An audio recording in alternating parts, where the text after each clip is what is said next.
Hey, it's Curtis with theurbanfarmer.co. Hit the subscribe button right now if you want to see more videos like this, and please like and share them with your friends.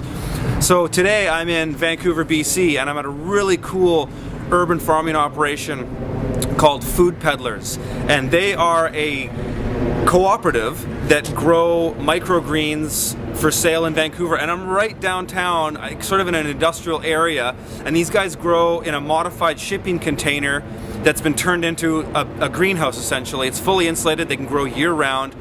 Super cool operation. The thing I like about it the most is that this is the kind of system you can put anywhere. This could be on a rooftop, this could be in a back alley, this could be in your backyard. This kind of thing could be done anywhere really, and that's what I like about this modular system that Chris Thoreau has set up. So Chris is a friend of mine. I've known him for about 5 or 6 years. We actually started urban farming right around the same time, and so Kelowna and Vancouver are fairly close, so I've got to know him through the Vancouver Urban Farming Society. So we've kind of just chatted throughout the years and shared our experiences, and so I think Chris has a lot to offer urban farmers because he's really methodical, he's got a really good business sense, and he's just an all-around great guy, and he works his ass off. Like, you know, what I'm going to show you here, this didn't happen overnight. This has taken Chris many years to set up, a lot of trial and error. He also teaches workshops and does lectures too, so if anybody after the video, follow up with him. I'll post his information down below. And yeah, I think you can really learn a lot from Chris. Very unique operation, and let's get to the interview. Hey guys, so I'm here with Chris Thoreau, and Chris, why don't you tell us about what you do here? Okay, well, we grow microgreens in this 40-foot shipping container. We grow sunflower, pea, radish, buckwheat, and some new ones we're starting out now. Wheatgrass, as well as some of the young, smaller microgreens like kale and mustard. Yeah. We're in Vancouver. We deliver them to restaurants, grocers, and farmers markets by bicycle. Perfect. So how many people are working here now? Because when you started, it was just you. Yeah. So right now there's 5 of us. At peak time there'll be 7 of us, and a lot of that's part-time. But we kind of need that many people to keep things rolling smoothly and have some sort of a social life at the same time. Yeah, exactly. So you've got part-time people coming in for things like the harvests and the prep and things like that? Yeah, and doing some of the farmers markets, so we're not we do 4 markets a week during the summer, so I don't want to be at 4 markets a week during the summer. Yeah. So that gives, and as we're a cooperative, so that allows us to provide employment as well, right? And a lot of people want that flexibility of working once or twice a week. Totally. So it works quite well that way. Totally. And so what is peak season then? Like, is there much seasonality to this? Because I mean, you can grow year round in this greenhouse. That's the idea. But like, what is the peak season? So that's a good question, because sales go through different waves, and this 2014 was the first year where we actually grew from January straight through until December. Yeah. So kind of intuitively you think the midsummer, when everybody, like the farmer, is peak season, but for us it's actually sort of early spring and getting into fall. So early spring we do really well because farmers don't have anything coming out of their field yet. That's amazing. So they've been starved for greens all winter, yes. And they're really looking for that. And in the fall, what often happens is our sales drop a little bit in midsummer because everybody else's produce is coming on. Yes. So you could have another week of sunflower sprouts, or you could go get peaches, or you could go get cherries, or you could go get apricots, right? So our sales will dip a little bit in the summer, and then they'll climb back up again in the fall. What we're finding right now is our winter sales are holding really, really well. So part of one of our theories of the model was that our winter sales per hour may actually be better than our summer sales. Wow. Because there is no local produce in the winter. That's the thing. It's all about finding the niche, right? You know, when every other farmer's got that bell curve of production, peak season, June, July, August. Yeah. You're experiencing it on the opposite end, and that's so important. And that's important in choosing our crops. So one crop we're playing with is basil, and we can produce really good basil in the summer like everyone else does. But what we're trying to do is figure out how to produce basil well now. Nobody has basil. Nobody has it. So, totally. Yeah. Totally. Tell me a little bit about, so this is what, year 7? Year 7 of the. So you started in 2009, and it's gone through different incarnations. Tell us about what it was like when you first started, because I remember, how do-it-yourself it was, and all the things that you were learning, and what was it like then? Well, it started off first of all with a lot of fretting about whether the model would work. So for me, I'd been working on a small farm, had moved to Vancouver to do a degree in agroecology, and I needed to keep my hands in the soil some way. So I needed to come up with a model where I thought, what can I grow in the city that gives me enough return per square foot that's going to make it worth it? Yeah. And I'd grown sunflower sprouts on the farm, so I kind of knew the value of the crop. So first of all, it was just realizing that I could do it and spending a lot of time planning how I was going to do that, what kind of infrastructure I needed. And it started out really basic with basic covered benches, which were just 4x8 sections, which is the size of a sheet of plywood or a sheet of coroplast, that were covered with an opening door in the front. So I could grow, I think we had like 7 or 8 sections of those in the first year, so I could grow 150 trays at a time quite easily. But it was seasonal. It was seasonal, so I was May to September and that was it. And May and September, at the beginning, at the end, were always a bit dodgy. So you never knew when your first crop would be ready, and you never knew when you could do your last one. But that worked well as a seasonal initiative. So moving into deciding to try and do winter production, you want to talk about DIY, I started that one in my living room. Yeah. So I had done a trip to Italy to go to Terra Madre and the Slow Food Conference and came back needing something to do, and I thought, well, we've got this product and we've got this production system, why don't I just grow them somewhere indoors over the winter? And the most logical place in my mind at the moment was my living room, so I did a setup in there and set it up in a way so it didn't disrupt my life that much, even though it was quite substantial. And could do $700 a week in sales right out of my living room. Amazing. Much to the chagrin of the woman living below me, I will tell you that.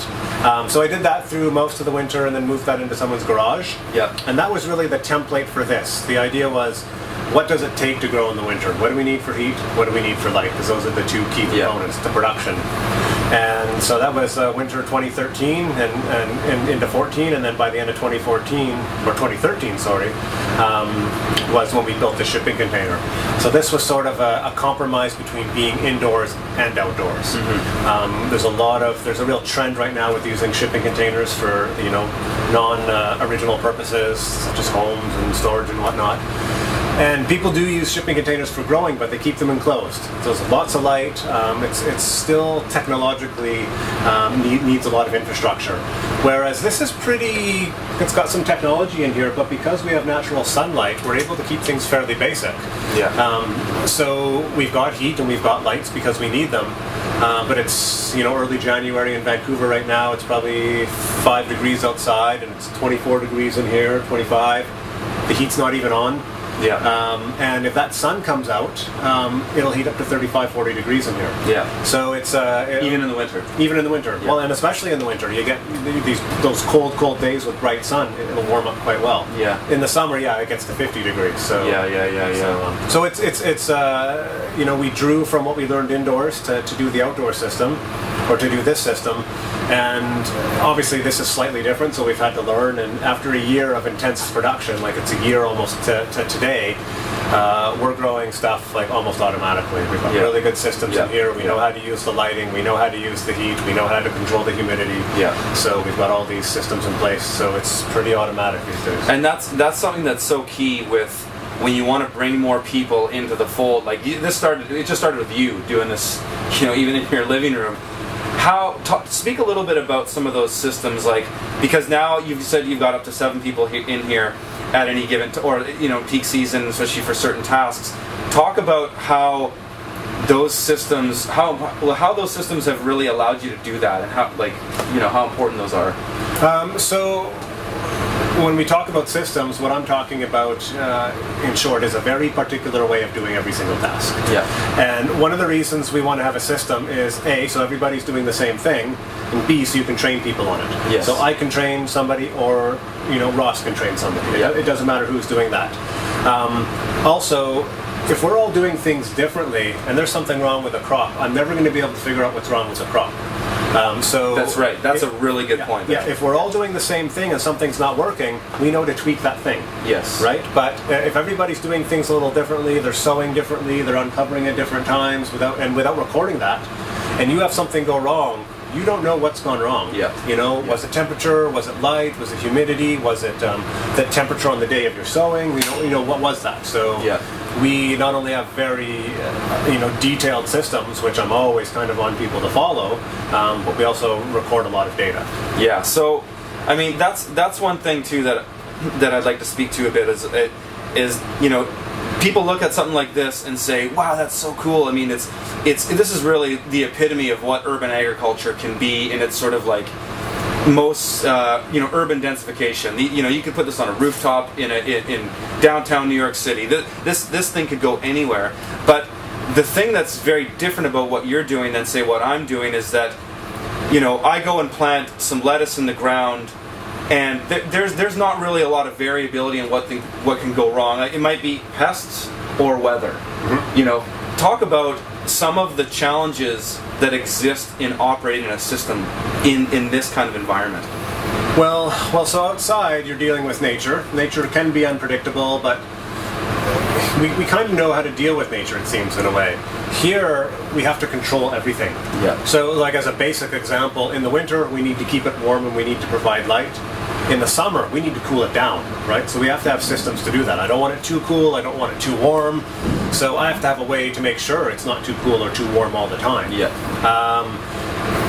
There's probably the big issue in an enclosed space is controlling humidity. Humidity, yeah. That's something you have no control of outside, right? Yeah. The humidity is what it is, right? Yeah. So and a lot of the seed you're going to have is going to be adapted to that. Yeah. Humidity in here right now is relative humidity is 94%, way too high. Yeah. It's high because we're in here filming a video and whatnot, but so that's affecting crop growth right now. Yeah. Yep. Microgreens and wheatgrass, they grow on an 8 to 10 day schedule. If half a day isn't in optimum conditions, you're going to lose yield, right? Yep. If you're growing a ground crop, you've got at least 30 or 40 days, Yep. And if you don't harvest it that week, you can harvest it for the next week. You've got way more play, yeah. These sunflower up here, they're Friday's crop. If I don't harvest them Friday, they're no good. Yeah. Once they get past a certain point, they lose their value. So, those systems and inside controlling things really well is key to making sure you're getting a good crop. It's hard in the beginning because it's a lot of trial and error. We adapted pretty quickly here because I had years of not only sprout growing but farming experience as well. Yeah. So I'm always drawing from that, like what might this be, and then doing experiments to make sure. Yeah. And so I mean, there's risk there too, right? It's there's risk when you're starting this kind of operation. Like the economics of this kind of operation is very scalable. Like if you've got a place to sell this stuff, you could do a lot more with what you have. Absolutely. If there's the market. But the risk is if you do that production, you've got trays, soil, seed, time. There's so much cost in that. If you're not selling that stuff, it's really hitting your pocketbook, right? Yeah. So I mean, that's something to think about too when you're looking at field production versus something like this. And so I guess going on that, speak to a bit of the risk in the sense of your market streams, because how would you say your market streams are balanced out? You talked about farmers markets and restaurants, and you've got a couple distributors that you sell to, right? Yeah, so looking at going back to agriculture, and when we think about principles of sustainable agriculture, one of your key components is diversity. Yeah. So we don't have diversity here. We grow, so at some points in the year, we grow 3 crops. So in terms of ecological sustainability, that doesn't work, right? And what are those commonly? Is that like pea, sun, and radish? Sunflower, pea, radish are our base crops. The base crops. And probably wheatgrass now, it's one we've introduced. That's not a lot of crop selection. Yeah. And literally, sunflower, pea, and radish, they're all microgreens. They're variations of the same type of thing. Yeah. It's not like we have a sauce and a pasta and vegetables, right? Which are very different. So there's a component of vulnerability there because of that. So we make up for our lack in diversity of crops by having a diversity of markets. Yeah. So a lot of small scale growers, your basic principle is you sell direct. Yeah. Because you're going to get your highest value. Exactly. So we sell direct at farmers markets, we sell direct to restaurants, but we'll sell to grocers as well at a wholesale price. Yeah. So for us, we're heating this space the same whether I have 1 tray in here or 250. Yeah. So for us to grow and sell stuff to markets, the grocers at wholesale, which is still a pretty good price for us, we drop that off and walk away, right? There's no market setup. You know, there's no paying staff to be at the market. We probably do, with our grocer sales, our returns probably just as good as anybody else, whether it's a restaurant or whether it's a farmer's market. We also do a lot of private sales. We go to people's houses and people can come pick up from us. So we will sell to anybody. We don't discriminate in any way. Everybody works out at this scale in a financially viable way. Totally. Our limitation for us is we will only go so far because we do everything by bike. So you call us from Richmond or Burnaby or North Van, sorry, we don't service your area. No, of course so not. that's a bit of a weakness in the system, which we can subvert at any time by buying a vehicle. You know, and there's a lot of advantages to what we do with the bikes, as you know. You know, you get around quick. There's no insurance. The repair costs are low. So there's not a lot of reason for us to expand our area. There's enough, and we're 5 minutes from downtown Vancouver. We're in a very concentrated area. So there's enough diversity. There's enough markets here that we don't need to expand. It's an interesting point you made about how the costs of operating this are essential as far as your heat, light, maybe not necessarily. Well, I guess light, really. Whether you've got 10 trays in here or 100, so you've got an economic incentive to keep this maxed out production all the time. And we're not even maxed out, and we're doing 2 harvests a week as well. So the way we can 2 harvests a week, just for people who don't understand, that means that every single shelf on here is being cropped out twice a week, right? No, what that means in this situation is, so this is basically Friday's harvest you see here. Our next harvest is going to be Tuesday. So it's all stacked at the end there in our germination area. As soon as this Friday crop is done, the Tuesday crop comes out. So they follow each other very, very quickly. We have a bit of overlap, which is why we have these in between shelves. These will just overlap for a day. This can't grow under here without that light, right? So we do tight production, and the way we optimize that production, besides growing as many trays as we can, is making sure we're harvesting similar amounts on either day. So whatever day is our bigger day, we try to shift some stuff over to the other day, so we're harvesting the same. So it uses the shelf space better, but we've got room to expand in here. And what does that look like? Does that just mean tightening cycles, or does that mean actually you're going to you've got some area that isn't being used? Does that mean just making more area available? So we can make more area. There's limitations, right? We've got a height limitation. We can only go as high as the container, and in the winter we can only go as high as a certain amount of distance under the light. We can only go so low, and the main reason there is we can't grow this stuff too close to our feet. This is a real contamination risk for us. So we want stuff up off the ground.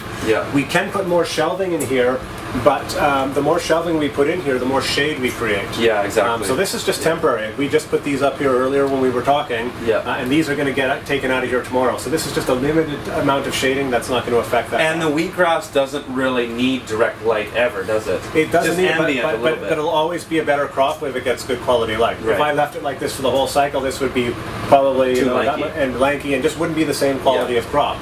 Remember, this green is the chlorophyll, which a lot of people are after, and that comes from the light. Exactly. So it is, so we could intensify by putting lights on every shelf here. And so we've got room to put another shelf in here. We could double production in this container. So with lights and taking this out and going up a little higher and a little lower, we could probably more than double, what our potential production is. So what does that look like just in terms of brass tacks? Let's say talk about flats. How many flats in this area can you produce a week? If you were to max it out? I have done a formula, I like my spreadsheets, but if we look at a shelf here, 5, 10, 15, 20, 25 trays, plus another 3 is 28, and this one has an extra shelf, so you're looking at about 35 trays per shelf. So times... So this would be times 3 basically, so we'll say 110, 220 trays, twice a week. 220 trays twice a week, so you can essentially produce 440 flats per week in this unit. So let's just to make the math easy, let's price a flat at $10. That's $4,400 a week potential. So that's the sales value of the crop. Keep in mind you have to sell that crop, exactly. Right? And that's actually the biggest challenge. Growing the stuff is easy. That's what I tell everybody. It's really hard. But relative to selling it, growing it's easy, right? Exactly. So so that's the potential. You double that tray price to $20 and you're seeing what then you're looking at. And you're always looking somewhere in between that. Totally. Sometimes the trays are going out for that, but we do high enough volume that it's in our best interest to keep the price lower so we can move the stuff. Yeah, like I said, exactly. Whether we're growing 1 tray or 400 trays, it's the same amount of energy to heat this That's space. right, that's right. So this is a pretty unique space. Like there's not a lot of urban farmers growing in a shipping container that's been turned into a greenhouse. In fact, I've never seen it before. Maybe there are some other people that are doing it. But talk about why a shipping container opposed to just building a really cool greenhouse. So there's a couple of reasons. Your infrastructure in an urban environment needs to be built to be moved. Yes. There's no land tenure in the urban environment. Yeah. So you could build a greenhouse and take it down. You could do that. Yeah. A greenhouse is technically a building. You need permits for that. Yeah. This is being used as a building, and we're probably skirting the lines of what does and doesn't need a permit. But I can just pick this up and move it anyway. I can just pick it up with a crane truck. Hopefully it doesn't buckle on itself when we do that.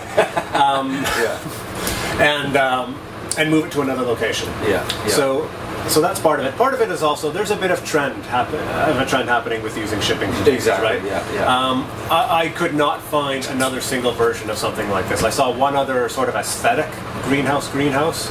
Otherwise, I've never seen another production system like this. Yeah. So as we talked about before, people are using shipping containers for growing, but they're insulating them or they're using reefers and they're keeping it enclosed and using all artificial light. Yeah, exactly. We're placing really, really high value on the sun. Yeah. You know, we're growing a product that a lot of our clientele buy because they want healthy living food. So there's a marketability in the idea of this, opposed to if you're doing it in an isolated area? I think so. There's a marketability to almost every component of our business.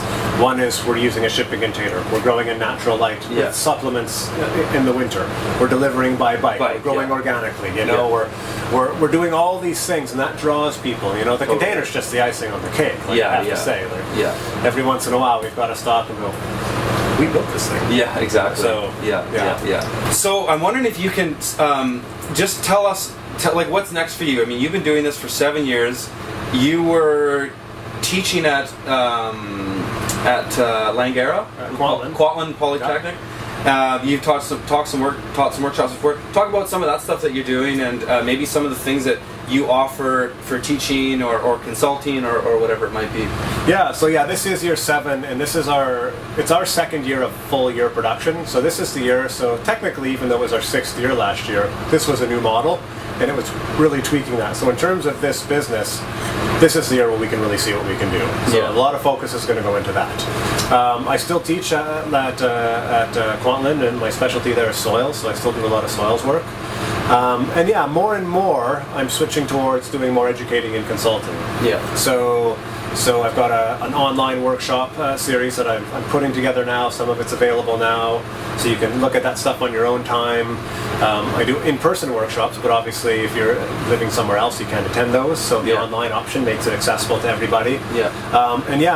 Doing more and more consulting. You know, as we talked about earlier, there's a lot of people wanting to do microgreens, and an hour consult saves you 10 to 20 hours in labor along the line. And it could save you thousands of dollars in wasted materials. And this is one thing that if I would have had guys like you around when I was starting, probably the same for you too. Absolutely.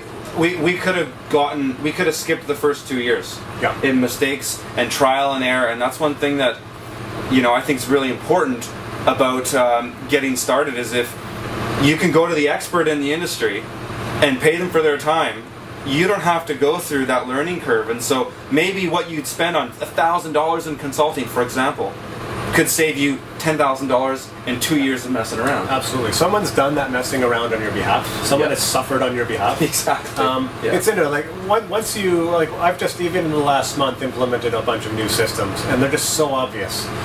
Some of it is you're running a business, and so you're caught up in just getting things done. And what I try to do is I step back all the time and go, what are we doing? Is this the most efficient? Are we missing an opportunity here? Are we working harder than we need to? Are we spending more than we need to? And that's when a lot of stuff gets done. A lot of stuff now is like, this is so obvious. But it's amazing when I look back at how many things I'm doing exactly like I did it in the beginning as well. So, like I say to people, you know, whatever you used to do, you may have been an accountant before, you may have been in retail sales, you have a transferable skill that will apply in agriculture. Absolutely. I came from the restaurant industry. Yeah. You know, and my multitasking skill and my hygiene stuff that I learned from there really applied here. Absolutely. So bring those skills and take a bit of time, even if you're going into something you're not familiar with, sit down and think about it for a while. You know, draw diagrams. I spent a lot of time on Google SketchUp. I've got many Google SketchUp models of this container. Yeah, right? yeah. You know, I probably spent 30 or 40 hours doing that. So let's bill my time at $30 an hour. We'll call that $1,000. Yeah. It saved me more than $1,000. Yeah. So spend that time, front load your work, do your research, read about, you know, what you want to do, and, you know, do as much as you can. Get your questions together where you're unsure, and then go to your consultant, right? And it's what I tell people. Yeah, I think you do the same thing. Yeah. What do you want out of this consult, right? Don't come to me kind of you know, humming and hawing and thinking of questions as we go. Have a list of stuff that you've already tried to do work on and you don't have answers for. Yeah. Or you want to know, is this better or is this better? Right? Yeah, What yeah, are the pros and cons here, right? Yeah, exactly. We may not have the answers, but we can give you a lot more stuff to think about. You need to think about this, you need to think about that, Yeah, right? exactly. Yeah, that's really good advice. So I think we'll wrap it up there. If you guys have comments, post them below. Share and like these videos with your friends, and I will make sure to post Chris's information on there if you want to follow up with him or learn more about what he's doing. Thanks for watching.